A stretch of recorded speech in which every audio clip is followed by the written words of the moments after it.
तेल खरीदने की हमारे जो नए आका हैं उन्होंने इजाज़त दे दी और ये सिर्फ 30 दिन की ये मोहलत दी गई है। इस मोहलत का हम क्या करें? इस मोहलत को हम ओढ़ें, पहनें या खाएं या बिछाएं, क्या करें? देखिए, वो 30 दिन उन्होंने इसलिए कहा है क्योंकि अब प्रेसिडेंट ट्रंप ये बोल रहे हैं कि ये जो लड़ाई है ये 4 या 5 हफ्ते चलेगी। हम क्यों एकदम एक गुलामी के उसपे हैं।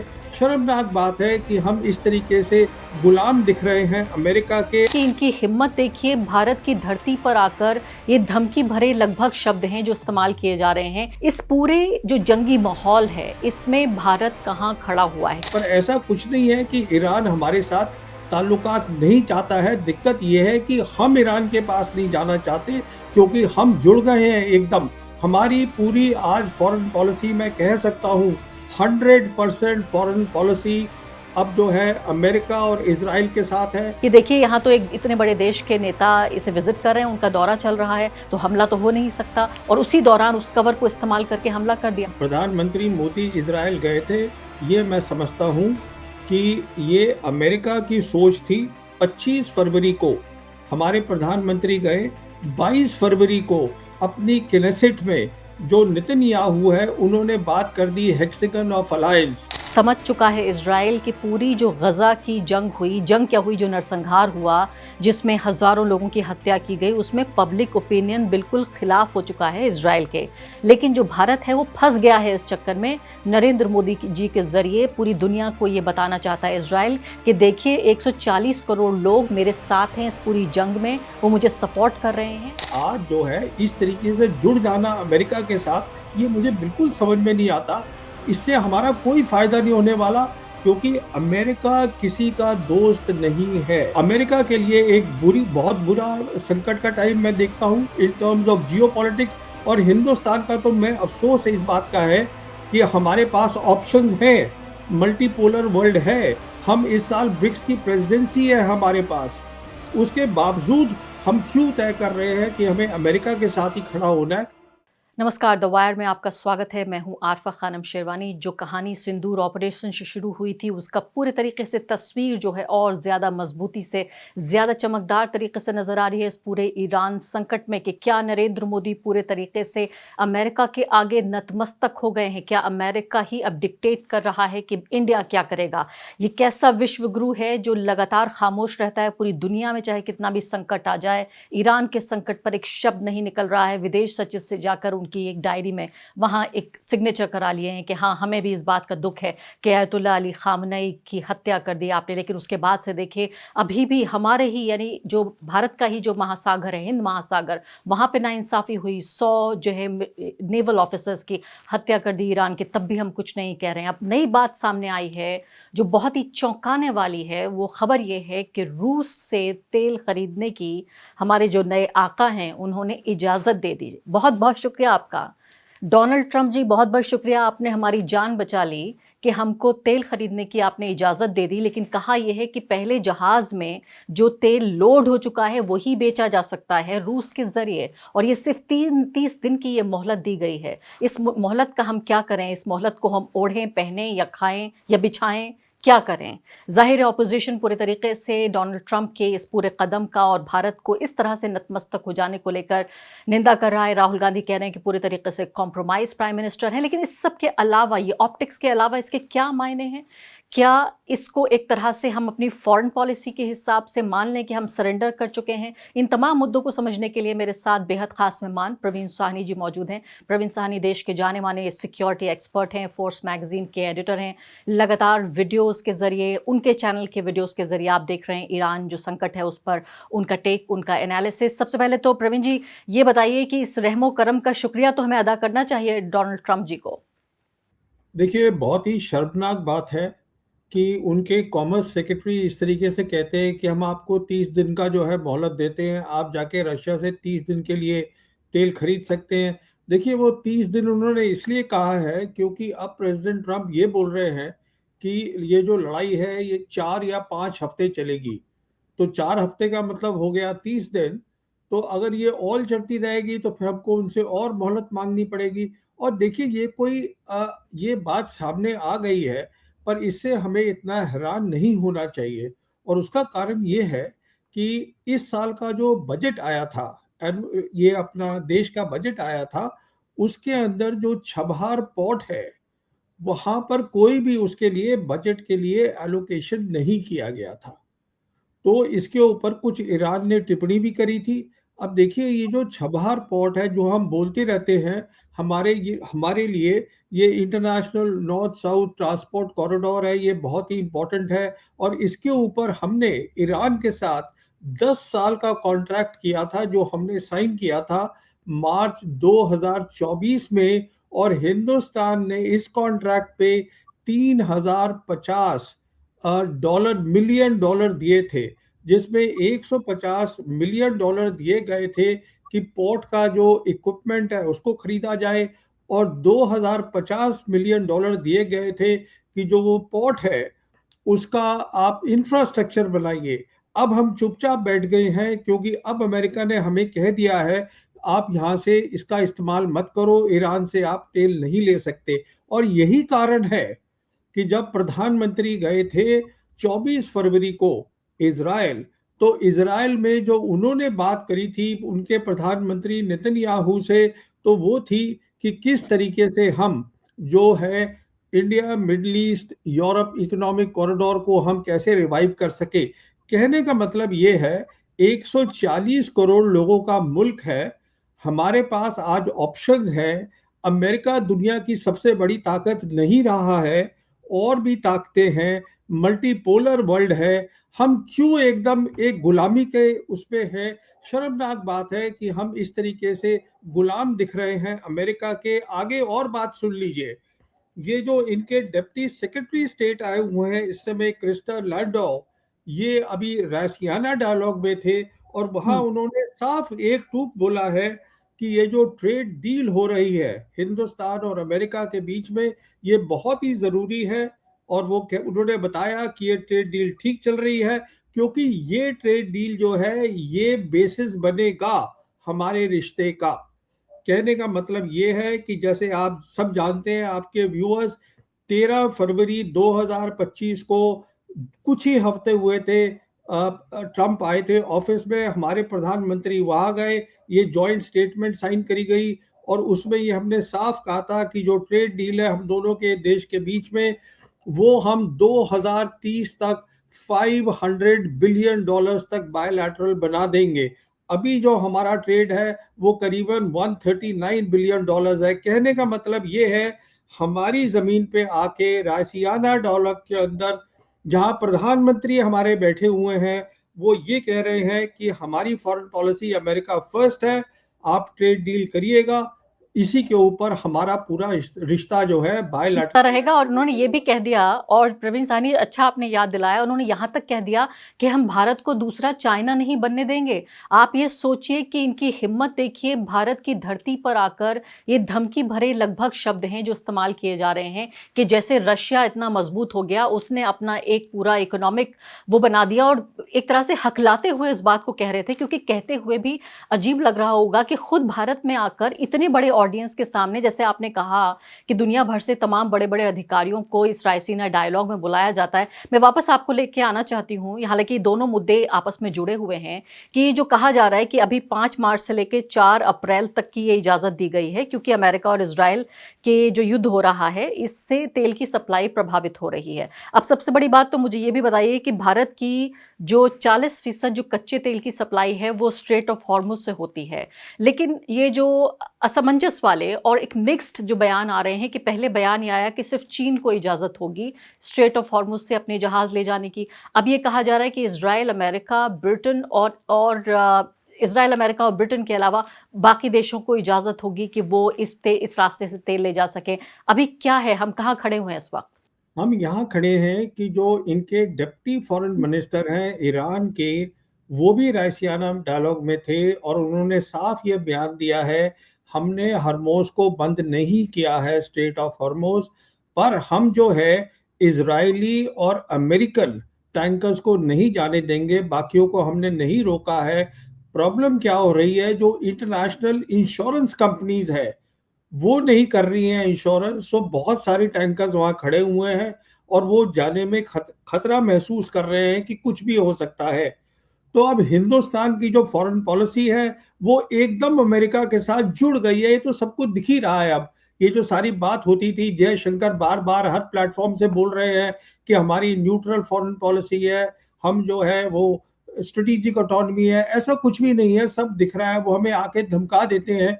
तो कहने का मतलब ये है कि हम जो है, हमें बता दिया, हमको अमेरिका ने कहा है कि देखिए आप अभी रशिया से ले लीजिए, रशिया हमारा टाइम टेस्टेड दोस्त है, रशिया को कोई प्रॉब्लम नहीं है हमको देने में। तो जहां तक स्ट्रेट ऑफ हर्मोस का ताल्लुक है, सीधी सी बात यह है कि इतना खतरा लोगों को लग रहा है, एक डर बैठ गया है, माहौल है इजराइल का, इजराइल के ड्रोन्स का, इजराइल की मिसाइल्स का, कि हमारे टैंकर्स का नुकसान हो सकता है, इसलिए वहां पर कोई नहीं जा रहा है। उन्होंने तो सिर्फ कहा है इजराइल और अमेरिका को हम नहीं जाने देंगे। जी हाँ, तो यानी कोई नहीं जा रहा है डर से, ऐसा नहीं है कि ईरान ने कोई इस तरह से एक शर्त रखी है कि सिर्फ चीन को ही वो रास्ता देगा, लेकिन साफ-साफ कह दिया कि इन 3 देशों को कम से कम नहीं दिया जाएगा। अब मुझे ये बताइए आप प्रवीण साहनी जी कि ये खबर तो आई है रूस के तेल वाली। पहली बात तो मुझे बताइए क्या इससे कोई राहत होगी? वो ये कह रहे हैं साथ-साथ कि ऐसा नहीं है कि रूस को कोई बहुत बड़ा इकोनॉमिक फ़ायदा हो जाएगा, ये हम होने नहीं देंगे, लेकिन 30 दिनों की ये मोहलत आपको दे रहे हैं। हम जानते हैं इससे पहले हमारे ऊपर जो है वो टैरिफ लगा दिया गया था 25% का, और 25% और ज़्यादा उस पर लगा दिया गया था। फिर ये भी कहा गया ये डोनाल्ड ट्रंप के ज़रिए कि मैं ये समझता हूँ, मैं नाखुश हूँ, इसलिए नरेंद्र मोदी ने तेल खरीदना बंद कर दिया है। भारत आधिकारिक रूप से तेल कंपनियां कह रही हैं कि हमने तेल खरीदना बंद कर दिया है। इस पूरे जो जंगी माहौल है, इसमें भारत कहाँ खड़ा हुआ है? क्या आपको लगता है कि आपने मुझसे पिछले इंटरव्यू में ये कहा था कि पूरा एक तरह का वर्ल्ड ऑर्डर, यानी कि इस दुनिया में कौन सा देश किस स्तर पर किस सीढ़ी में कहाँ पे खड़ा हुआ है, वो पूरे तरीके से तय होगा नए सिरे से। तो हम कहाँ खड़े हुए हैं? देखिए, जहाँ तक मिडल ईस्ट का ताल्लुक है, हमारा वहाँ बहुत इन्फ्लुएंस था, जिसको मैं बोलता हूँ जियोपॉलिटिकल रेलेवेंस। हमारा इन्फ्लुएंस एकदम खत्म हो गया है, और उसका कारण बहुत सीधा है। पहले जो हमारी फॉरेन पॉलिसी होती थी मिडल ईस्ट के लिए, तो वो ये होती थी कि हम पैलेस्टाइन के कॉज के लिए बात करते थे, हम टू स्टेट सोल्यूशन की बात करते थे, और 1993 से हमारे डिप्लोमेटिक रिलेशन जो है वो इजराइल के साथ बने थे, जब नरसिम्हा राव की सरकार थी। तो उसके बाद हमने एक बैलेंस रखा था, एक संतुलन रखा था।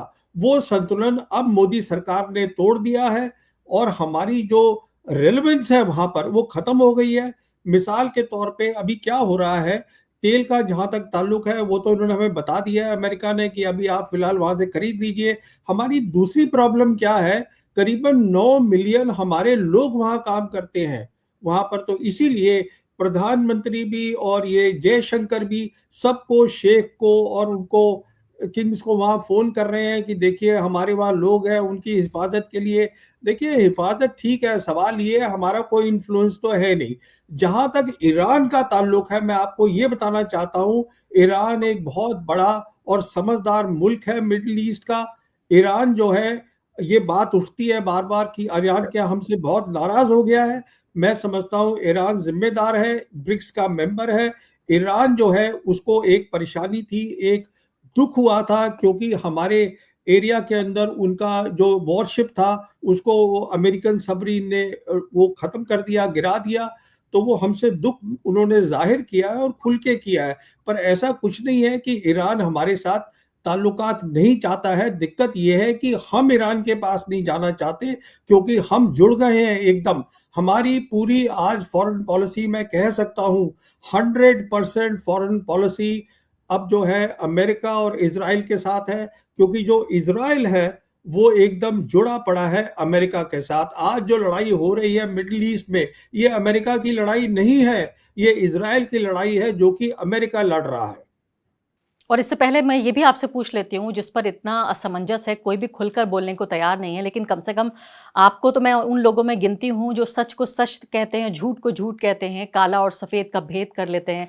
मुझे ये बताइए कि तमाम तरह के, चूँकि आपने ये कह ही दिया है अब ये कि इज़राइल की वॉर है, और ये सिर्फ़ आप नहीं कह रहे हैं, वहाँ के मिलिट्री वेटरन, कल देखिए व्हाइट हाउस में क्या हंगामा हुआ, किस तरह से उन वेटरन का हाथ तोड़ दिया गया जिन्होंने ये कहा कि ये इज़राइल की वॉर है, मैं इज़राइल की वॉर में जान नहीं दूंगा, मैं इज़राइल की ये वॉर नहीं लड़ूंगा। तो एक तरह की बगावत तो वहीं सेना में नजर आ रही है, यूनाइटेड स्टेट्स के ही। जब नरेंद्र मोदी जी वहां पहुंचे इजराइल, उसी दौरान ये पूरा जंग की जो तैयारी थी वो चल रही थी, उनके लौटते ही या समझिए कि हम तो सांस नहीं लिया होगा उन्होंने यहाँ आते हुए, और तभी ये हमला हो गया था। खबर ये भी आई कि ये हमला दरअसल 1 हफ्ते पहले होना था, यानी कि जब मोदी जी वहाँ मौजूद थे, उस वक़्त इस हमले की प्लानिंग की गई थी।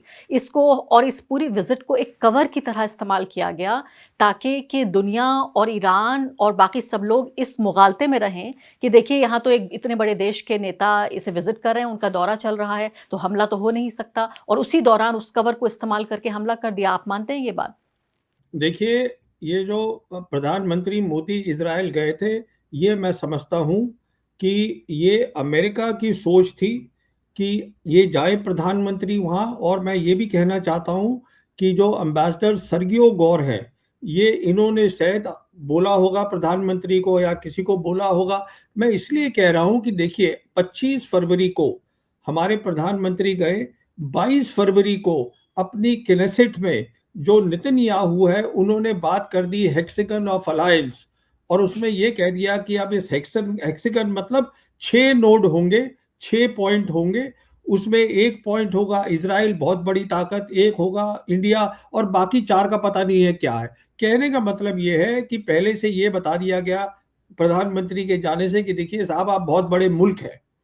तो उसके बाद फिर आप जानती भी हैं कि वो सेनेट के अंदर एक मेडल भी दिया गया, जिसमें जो मेडल पहली बार बनाया गया था। कहने का मतलब ये है कि प्रधानमंत्री को ये बताना था कि देखिए आप बहुत बड़े हैं, पर उनके जाने से क्या हुआ है, हमारी जो फॉरेन पॉलिसी थी अब वो एकदम खुल के सामने आ गई है। अब जो क्योंकि जब प्रधानमंत्री वहां जाते हैं और खड़े होके गले मिल रहे हैं नेतन्याहू के साथ, तो उसमें अब क्या छुपा रह गया है। उसके एकदम बाद लड़ाई शुरू हो गई। जहां तक आपने बोला प्लानिंग लड़ाई की, मैं समझता हूं अमेरिका को शुरू से ना अभी तक पता है कि वो कर क्या रहे हैं। जिस तरीके से उनके वो जो बोलते हैं आज की रजीम चेंज होगा, फिर बोलते हैं इनके न्यूक्लियर वेपन्स होंगे, इस पे काफी बहस चल रही है। उनकी यूएस कांग्रेस के अंदर भी हुई है बहस। तो उनका कोई ऑब्जेक्टिव नहीं है, उनको क्लैरिटी नहीं है कि हम कर क्या रहे हैं। तो जहां तक ईरान का ताल्लुक है, ईरान के डिप्टी फॉरेन मिनिस्टर ने हमारे राइसियाना में डायलॉग में साफ बोला है, जब उनसे पूछा गया, उन्होंने ये कहा है ये लड़ाई हमने शुरू नहीं करी है, ये लड़ाई अमेरिका ने शुरू करी है। जब अमेरिका बंद करना जाएगा तो लड़ाई बंद हो जाएगी। अब सवाल ये है कि अमेरिका लड़ाई कैसे बंद करेगा, क्योंकि उसमें अमेरिका, इजराइल, जैसे मैं आपसे पहले भी बोला था, ये पूरा मिडल ईस्ट की जियोपॉलिटिक्स बदल जाएगी और उसके साथ साथ दुनिया की जियोपॉलिटिक्स में बहुत बड़ा असर पड़ेगा। तो अमेरिका के लिए एक बहुत बुरा संकट का टाइम मैं देखता हूं इन टर्म्स ऑफ जियोपॉलिटिक्स। और हिंदुस्तान का तो मैं अफसोस है इस बात का है कि हमारे पास ऑप्शंस हैं, मल्टीपोलर वर्ल्ड है। हम इस साल ब्रिक्स की प्रेसिडेंसी है हमारे पास, उसके बावजूद हम क्यों तय कर रहे हैं कि हमें अमेरिका के साथ ही खड़ा होना है। अमेरिका ठीक है, इंपॉर्टेंट कंट्री है, मैं ये नहीं कहता हूं, पर जो हमारा संतुलन था हम उसको क्यों संतुलन को खो रहे हैं। पूरे तरीके से, और मैं बहुत बड़ी फ़ैन नहीं हूँ टकर कार्लसन की, लेकिन मैं देख रही थी उन्होंने साफ-साफ कहा, ये बात सिर्फ़ आप नहीं कह रहे हैं प्रवीण जी, ये बात सिर्फ़ हमारे जो ज्योग्राफिकल एरिया है उसी में लोग नहीं समझ रहे हैं, पूरी दुनिया में इसको लेकर चर्चा हो रही है। उन्होंने कहा कि ये अच्छी तरह इस बात को समझ चुका है इज़राइल कि पूरी जो गज़ा की जंग हुई, जंग क्या हुई, जो नरसंहार हुआ, जिसमें हज़ारों लोगों की हत्या की गई, उसमें पब्लिक ओपिनियन बिल्कुल खिलाफ हो चुका है इज़राइल के। अमेरिका में भी खिलाफ हो चुका है, पश्चिमी दुनिया में भी खिलाफ हो चुका है। अब उसको एक ऐसा साथी चाहिए जहां लोगों की तादाद ज्यादा हो और जिसको वो दोस्त कह सके, जिसके जरिए वो पब्लिक ओपिनियन चेंज कर सके। उन्होंने कहा कि 2 ऑप्शन हो सकते थे उसके पास, कि चाइना हो या फिर इंडिया हो, यानी इंडिया भी बड़ी आबादी वाला देश है, बड़े इन्फ्लुएंस वाला देश है, तो चाइना तो इस चक्कर में आया नहीं, लेकिन जो भारत है वो फंस गया है इस चक्कर में। नरेंद्र मोदी जी के जरिए पूरी दुनिया को ये बताना चाहता है इजराइल कि देखिए 140 करोड़ लोग मेरे साथ हैं इस पूरी जंग में, वो मुझे सपोर्ट कर रहे हैं, फिलिस्तीन के मामले में भी, ईरान के मामले में भी, और एक ऐसा देश जहां 20 करोड़ मुसलमान रहते हैं जो कि पूरी दुनिया में करीब दूसरे तीसरे नंबर पर हैं। तो ऐसे देश को ये बताना चाहता है इजराइल और नेतन्याहू कि देखिए ये देश मेरे साथ है, 140 करोड़ लोग मेरे साथ हैं। मैं आपकी बात से बिल्कुल सहमत हूँ। देखिए उनकी कितना है, इजराइल जो है 9 मिलियन लोग हैं वहां रहते हैं, सिर्फ 9 मिलियन। ईरान में रहते हैं 95 मिलियन। हमारे यहाँ देखिए 1.4 बिलियन इतने लोग हैं हमारे, हमारा एक अलग वो स्टेटस है, हमारी एक अलग ताकत है, हमारी एक अलग मार्केट है, हमारे अंदर जो हमारे लोग हैं उनमें काबिलियत है, सब कुछ है। मुझे समझ में नहीं आता कि क्या मजबूरी है, जब हमारे पास ऑप्शंस हैं हम क्यों उनके साथ, ठीक है रिश्ते रखिए आप, रिश्ते ये नहीं है कि मोदी सरकार से पहले रिश्ते नहीं हुए थे, पहले भी रिश्ते हुए हैं हमारे उनके साथ। कहने का मतलब ये है आज जो है इस तरीके से जुड़ जाना अमेरिका के साथ, ये मुझे बिल्कुल समझ में नहीं आता। इससे हमारा कोई फायदा नहीं होने वाला, क्योंकि अमेरिका किसी का दोस्त नहीं है। अमेरिका को पार्टनरशिप करनी नहीं आती। उसका कारण ये है, अमेरिका में एक सोच है, हमने कोल्ड वॉर जीती है जो उन्होंने जीती है, और यूनिपोलर वर्ल्ड जो था उसके अंदर उनका ये थी सोच कि हम दुनिया को कुछ भी कर दें, हम कहीं भी इसको मार दें। 2003 से आप देख लीजिए उन्होंने कितनी तबाही करी है। उन्होंने इराक पे लड़ाई करी, उसको खत्म किया, Syria, Lebanon, Libya, Somalia, Sudan और अब ईरान। एक बात जो उनको समझ में नहीं आती है, ईरान इराक नहीं है। ईरान एक सिविलाइजेशनल कंट्री है, 5000 साल की सिविलाइजेशन है, और ईरान जो है उसमें ताकत है, वो लड़ेंगे, वो नहीं पीछे हटेंगे। ये बात नहीं उनके समझ में आती अमेरिकन के। उनको यही लग रहा था कि हम इराक में ये कर सकते हैं तो हम ईरान में भी ये कर सकते हैं, आप नहीं कर सकते। बहुत बड़ी बात आप ये कह रहे हैं और शायद जितना जल्दी हम भी समझ सकें इस बात को, तब भी उतना भी अब बहुत देर नहीं हुई है। अभी मैं कह रही हूँ इस बात की भी तारीफ होनी चाहिए कि चलिए अपने विदेश सचिव को हमने भेजा तो, और एक तरह से एक शोक जो है संदेश के साथ हमने ये पहली बार इस पूरे एक हफ्ते के इस पूरे क्राइसिस में, इस पूरे खतरे और जंग के माहौल में हमने इस ज़रूरत को समझा। तो कहीं ना कहीं एक छोटा सा रियलाइजेशन तो है कि हम अपने साथ ठीक नहीं कर रहे हैं। उम्मीद हम ये करते हैं, हालांकि उम्मीद करें तो किस बुनियाद पर करें, पूरी तरीके से जैसे आप ये कह रहे हैं कि फॉरेन पॉलिसी का बहुत बड़ा एक मेजर चेंज हुआ है, जिसको भारत के जनता को, नागरिकों को अच्छी तरह इस बात को समझना होगा। जो प्रवीण साहनी जी कह रहे हैं कि सिर्फ ये ईरान का मसला नहीं है, इजराइल और अमेरिका का नहीं, भारत ने अपने को ठीक से पूरे तरीके से साफ तौर पर इजराइल और अमेरिका के साथ खड़ा कर लिया है, और उसकी कीमत जो है वो अब उसको चुकानी होगी। बहुत बहुत शुक्रिया प्रवीण साहनी जी बातचीत के लिए। थैंक यू, शुक्रिया। द वायर के और वीडियोस देखने के लिए सब्सक्राइब करें और बेल आइकन पर क्लिक करें। स्वतंत्र पत्रकारिता की आर्थिक मदद करने के लिए डिस्क्रिप्शन में दिए गए लिंक पर जाएं और अपनी राशि चुनें।